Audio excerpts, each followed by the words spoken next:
Okay. Fishing can be one of the most exciting activities a person can have. No, that's not good. Fishing can be one of the most exciting sports a person can play. You're getting good. Fishing can be an exciting sport. I love it, and you can love it too. There are a variety of fish in the water, but we'll talk about the two basics around here: trout and bass. Trout usually come around in between January, December, all the way through about March. Bass season starts about March and it goes all the way through summer.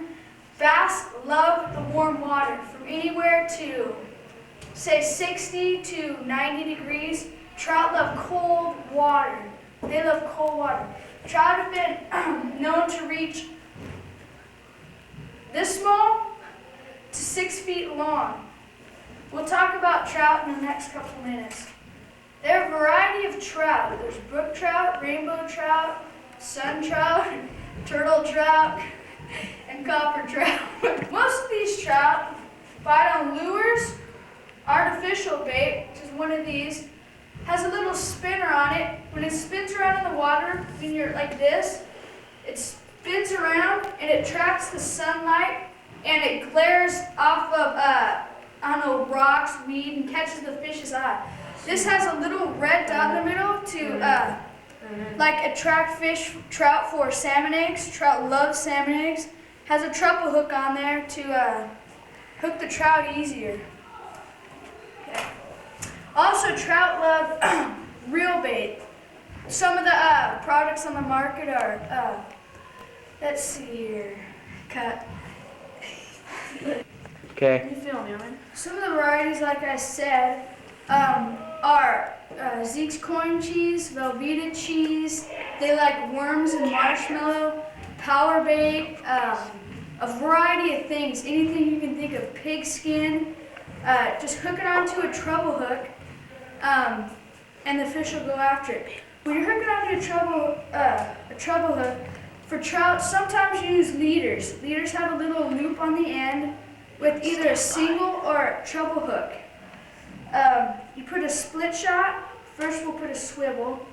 Swivels are pretty neat. You can switch bait, switch hooks. Swivel will be hooked onto the end of the leader, and usually the leader's about 6 to 8 pounds for trout to make your line stronger. Hook the leader on here. And you hook the line onto here. You can take your leader off, any other thing you have on the swivel, and use something else on it. Once you have your swivel on, your line will be attached. You put a couple split shots on to get the bait or whatever you're using out farther. Trout are kind of, they don't strike hard. They're sensitive when they bite. I have 2 poles here. One of them is trout, and one of them Joey. There are 2 kinds of poles. One of them, more sensitive pole, because this is a trout pole right here. It's made by Berkley. It's a Berkley Stinger. It's graphite, and it has a Fenwick reel on the end of it. It spins this little thing right here spins about 5 times around every time this thing goes in one revolution. The trout don't bite hard like bass. They're sensitive, and that's why you need a sensitive pole. That's why it's really skinny right up here, because they're really sensitive. This has really sensitive pole. Bass, on the other hand, need a sturdier pole. Sturdier pole means thicker graphite, thicker rod, and a thicker tip. This pole is made by Berkley also. This is a lightning rod. And most of Berkley's poles have a pretty good guarantee on them. This reel right here isn't a bell flip like the trout pole I showed you. This is a little spinner reel. And I'm going to talk to you about bass now. Excuse me, we're not going to talk to you about bass yet. We're going to talk to you about trout just a little bit more. I got to tell you about what test to use. Trout usually use from about a half a pound to 4 to 6 pound test line. because the trout have real good eyes and they can see the line. Now I'm going to talk to you about bass. On the other hand, bass, you need test line from about range about 6 to 18 pound test. This pole is, of course, a bass pole I just showed you. And we're going to talk to you about what bass usually use for eating purposes. For bass, there are a variety of worms. There's speckled worms with arms and a red tail, a red worm with a flat tail, brown worms, black worm with the tail cut off, a little jig worm, two little things right here, right there. And bass usually bite off a lot of things. They bite off of crawdads, real worms, rubber worms. They have a wide variety of worms they bite off of. They bite off from black to bright red, fluorescent green. And I'm going to show you how to jig up a rubber worm for a bass. Take out a worm hook here. The worm hook, very sharp tip for bass. Got to get through their upper lip or lower lip, and it's kind of curved on the side to hook into the worm more easily. I just pick out brown worm here. First thing you do, you get the sharp tip, put it through the nose of the worm, drive it about, centimeter through, bring it out through the body, push it up through the top like that, and twist it around, hook the tip of the hook into the worm. Here you have a weedless worm. You can go through weeds, you can go through brush, lily pads. They can sink through lily pads and won't get caught because the hook is inside of the worm. I'll show you a non-weedless hook now. These ones I don't prefer too much because they get caught into the weeds. And I'll show you right now.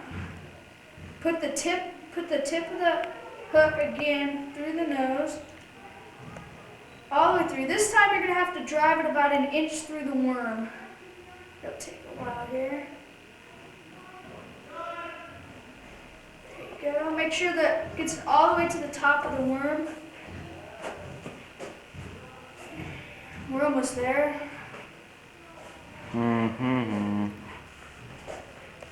There you go. Okay.